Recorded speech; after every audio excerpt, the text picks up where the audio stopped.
Hey there, geeks. Adam coming at you with the special edition of Wizards Hall. That's right. Here in 2026, there's a lot of nostalgia for 90s comics. There's certainly seeming to be a nostalgia for the publications that added a little extra oomph to the comic book boom, reporting on it, just adding, each month to the excitement, to the frenzy. And as a result, there have been some projects that have been popping up that seem to be extending that legacy of Wizard Magazine, especially. Hey, it's why we do what we do, so it gets us excited. The first of those I want to talk about is Palmer's Picks. Recently, we did an interview with Tom Palmer Jr. about the genesis of this project, about, recontextualizing his awesome articles back in the day about indie and small press comics. For those who don't know, Palmer's Picks was an article series. It was a column in Wizard Magazine that ran for 6 years. It actually started, 6 is a big number because it started in Wizard issue 6. You see on the inside cover here, Tom is commemorating that. I do want to show you also on the inside cover of his 0 issue. We can open that up here. You'll see a whole bunch of Wizard covers, all the issues that Palmer's Picks appeared in. So definitely there is a Wizard history here.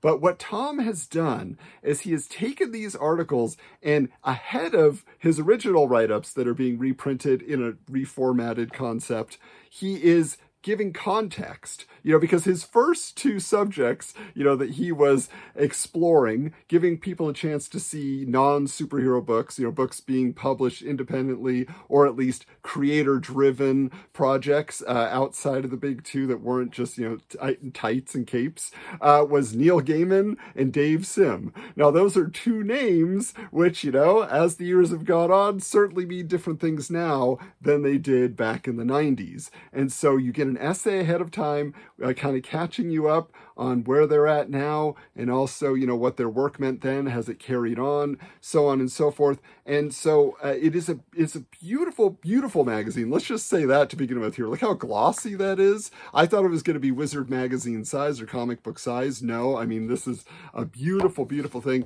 But there is so much history here. He shows the original formatting that he had for Palmer's Picks, and then he shares on the inside, of course, what he was doing. Of course, you notice the cover was an homage to Wizard issue 1 with the McFarlane Spider-Man. Well, also in the issue 1 of Wizard was a poster, so Tom has added a poster of the cover art in here as well. Very, very fun. The 0 issue is actually really interesting because it contains a lost article that was part of a collecting comics magazine. It was a special edition of Wizard that was released, actually sold in Toys R Us. We have it in our archives.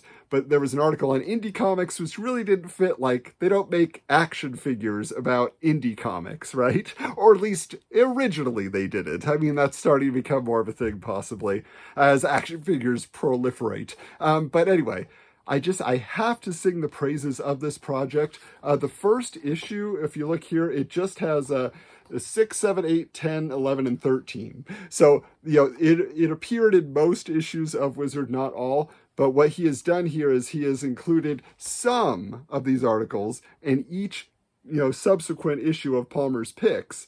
I should say it's officially titled The Complete Palmer's Picks, will contain more of those with the context, with some history, a lot of fun things going on. So this is a fantastic start. If you want to get in on the ground floor, if you were a reader of Wizard Magazine back in the day, maybe you weren't into indie comics yet back then, but you've gotten into them now. It's a great piece of history, and Tom's writing is great. So you can go to palmerspicks.com. You can order this bundle like I did. These were not comp copies. I ordered these as soon as I found out about it. And so it was just something that we're super enthused about here at Wizards HQ. Now, I do want to say I did get a few fun little stickers from Tom as well. Get back here. There's a little guy. But look at that. A little Tom just right there. That's so fun. Now, the other magazine that has come out recently, we also did an interview with this crew, is Comics the Magazine. By now, you've surely gotten your hands on a copy. You've heard the hype. You've seen it in your local comic book store.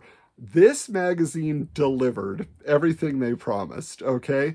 This is just pure excitement for the comic book medium, for our current, status of comics, which is there's a whole bunch of good stuff coming out. There's a lot of things to enjoy every Wednesday. We are a nostalgia podcast. We certainly love living in the past, but this gets you up to date in a format that is familiar. Now, when we talked to the Comics the Magazine crew, they were adamant to say, hey, this is not just a new version of Wizard Magazine. Well, that is true. However, there are a lot of things in here that might remind you of Wizard Magazine. There was certainly an influence on some level there. That being like all the top 10 listings here, okay? I don't know of any fanzines that really popularized this format of top 10 lists and things like that.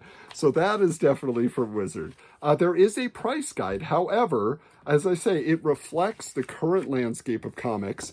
Everything in here has to do with CGC graded books, right? Like it's very rare these days that a loose copy of a comic sells for very much. In the collector's market, it's CGC, and they are reporting on what these, top tier key issues that are CGC graded are selling for. So like, love it or hate it, it's not something I'm on board for. It is a reflection of what is going on now. Also, Absolute Batman, right? On the cover, there is an article in here that is so in-depth. I mean, it really just gets so deep. Look how tiny that print is. They had so much to fit in, talking to all the different members of that editorial staff and the creative team. This gave me a new appreciation for a book that I was already buying every month. Like, I since the beginning, I picked it up on a whim, thought it was crazy enough to keep reading, and it keeps surprising me.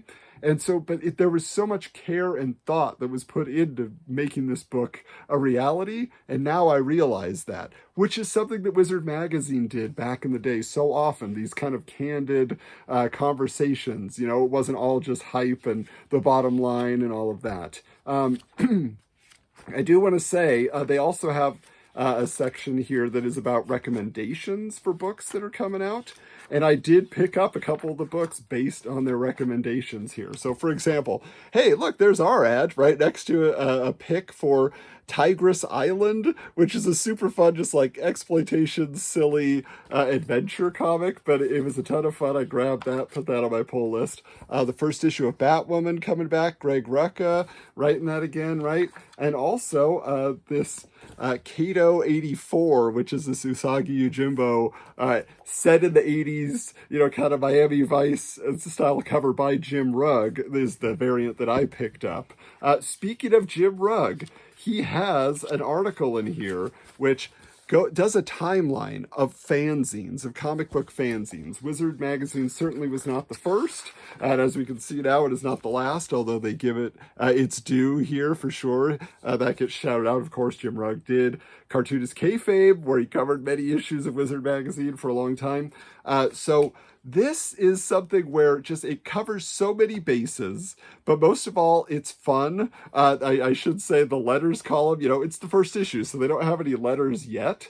And so there's a very fun running gag here from Chip Zdarsky, who also tried to get his own fanzine in this style off the ground that just didn't quite take. I think this is going to really capture the attention of everybody, but it's a running, like, he just keeps sending in letters and not retractions, but follow-ups, and things keep going worse and worse in this narrative. It's just very funny. So you get the silliness, you get the information, you get the insight, you get the history. There's so much to be had in Comics the Magazine, so if you haven't gotten your hands on a copy yet, find it. Put it on your pull list. See what you could do to get issue 2. I hear it's awesome. This is all just genuine enthusiasm for me. I should say again, I purchased my copy of Comics the Magazine from my local comic book shop as soon as I heard about it, like a month before it was out. I said, please put that on my pull list. I need to have it every month. They were nice enough, I should say.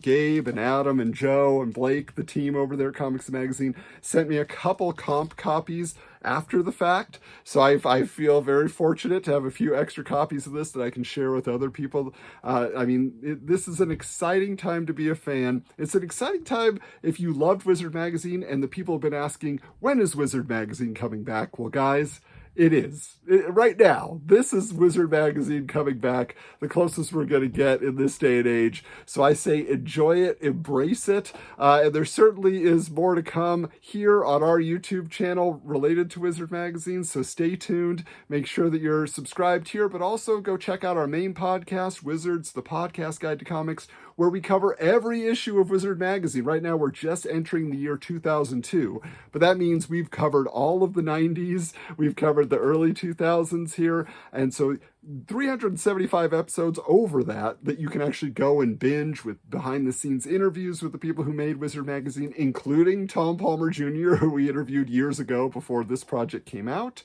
and so much more. So we really invite you to hop on board. You can find us on social media at Wizards Comics, at Wizards_Comics on Instagram. And of course, if you want to expand your Wizards experience, if you want scans of old Wizard magazines that we use for research, you could go to patreon.com/wizardscomics. $5 a month, you'll get early, uncut releases of our episodes with lots of extra conversation. That includes our interviews with comic book creators. We just talked to Paul Jenkins and got a lot of great context from his stories. But also Toy Fairs, the podcast. If you love Wizard, you probably love Toy Fair just as much or more. And Toy Fairs, the podcast now is our Patreon exclusive monthly podcast where we cover every issue of Toy Fair magazine. So if you love those action figures and that nostalgia, the toys that really shaped a generation and continue to take money out of our wallets on a regular basis, get on over there. There's so many other perks, exclusive videos and other things, but we invite you to be a part of that. But again, thank you for being here, for checking out this video, and until next time, keep your books bagged and boarded.